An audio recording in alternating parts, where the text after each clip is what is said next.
I čao ljudi, danas ja vam pokazujem šta se nalazi u mojoj torbici. Moja torbica ovako izgleda kao... Ne mogu da vam pokažem.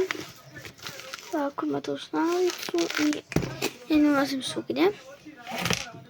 Ali naravno u torbici svašta nešto ima. I jedva je zatvorim koliko ima stvari. Prvo i kao najpotrebnije, gdje god idem, ovaj najbolji parfemčić.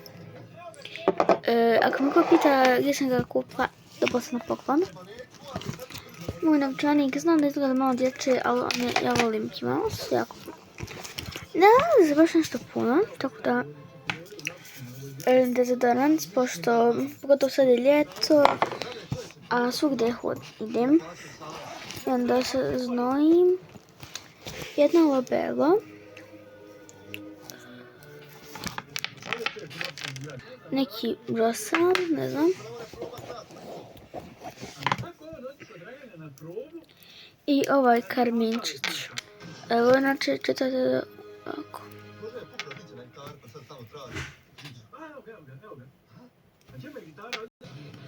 I to je mala šnalica. Ja sam kupila u Pepku, ja mislim. I ovu torbicu sam dobila na poklon istu. I to je to za ovaj video. Ćao!